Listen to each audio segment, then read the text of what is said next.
And we are doing the play Antigone, and I'll be Antigone. And I'll be Ismene.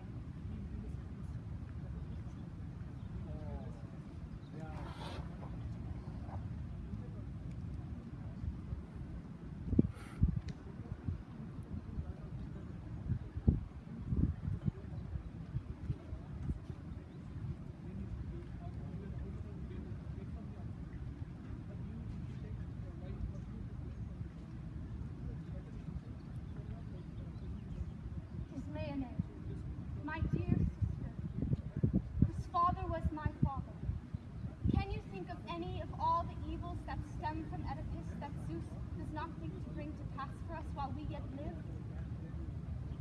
No pain, no ruin, and no shame, and no dishonor. But I've seen it in our mischiefs, yours and mine. Now, what is the proclamation made lately by the commander publicly to all the people? Don't you know it? Haven't you heard it? Don't you notice that the evils due to enemies are headed towards those we love? Not a word of those we love, Antigone. Neither sweet or bitter has come to me since the moment when we lost our two brothers, on one day by their hands dealing mutual death. Since the Argive army fled in this past night, I know of nothing further, nothing of better fortune or more destruction. I knew it well. That is why I sent for you to meet me outside the palace gates, to listen to me privately. What is it? Certainly your words come of dark thoughts. Yes, indeed. For those two brothers of ours in burial, has not Creon honored one, dishonored the other? Oedipus, they say, has used justly and lawful rights and hid him in the earth, to have his honor among the dead men there. But the unhappy corpse of Polynices, he has proclaimed to all citizens that no man shall hide in a grave nor mourn in funeral, but leave unwept, unburied, a dainty treasure for the birds that seek him, for their feast delight. That is what they say, the worthy Creon has proclaimed for me, I tell you. He has come to clarify to the unknowing the proclamation. For whoever breaks the edict, death is prescribed, and death by stoning publicly. There you have it. Soon you will show yourself both noble in your nature as well as your birth. For if yourself as base, although of noble parents,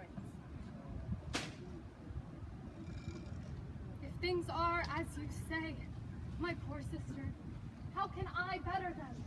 How loose or tie the knot? decide if you will share the work, the deed. What kind of danger is there? How far have your thoughts gone? Here is this hand. Will you help it to lift the dead man?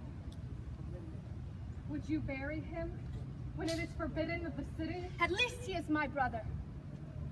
And yours too, though you deny him. I will not prove false to him. You are too headstrong. Creon has forbidden it. It is not for him to keep me from my own. God, consider, sister, how our father died, hated and infamous. How he brought to light his own offenses. How he himself struck out the sight of his two eyes. His own hand was their executioner. Then, mother and wife, two names in one, did shame violently on her life with twisted cords. Third, our two brothers. On a single day, poor wretches, themselves worked out their mutual doom.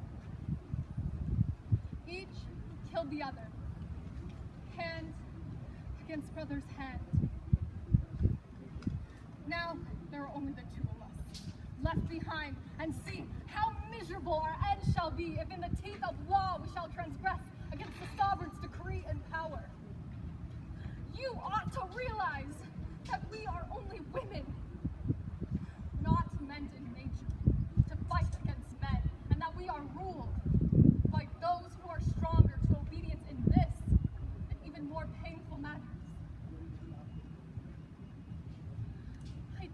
indeed beg those beneath the earth to give me their forgiveness, since force constrains me that I shall yield in this to the authorities. I would not urge you now, nor if you wanted to act, would I be glad to have you with me. Be as you choose to be. But for me, myself, I shall bury him. It'll be good to die so doing. I shall lie by his side, loving him as he loved me. I shall be a criminal, but a religious one. The time in which I must please those that are dead is longer than I must please those of this world, for there I shall lie forever. You, if you like, can cast dishonor on what the gods have honored. I will not put dishonor on them, but to act in defiance of the citizenry. My nature does not give me the means for that. Let that be your excuse. But I will go to heap the earth on the grave of my loved brother. Oh, I fear for you. Do not fear for me. Make straight your own path to destiny. At least do not speak of this act to anyone. Oh, no, no. Shout it out. I will hate you still worse for silence, should you not proclaim it to everyone. You have a warm heart for such chilly deeds. I know I am pleasing those I should please most. If you can do it, but you are in love with the impossible. No. When I can no more, then I will stop. It is better not to hunt the impossible at all. If you should talk like this, then I will loathe you. And you will be adjudged an enemy, justly by the dead's decision. Let me alone and my folly with me, to endure this terror. No suffering of mine will be enough. Well, if you will go on, know this, that though you are wrong to go, your friends are right to love you.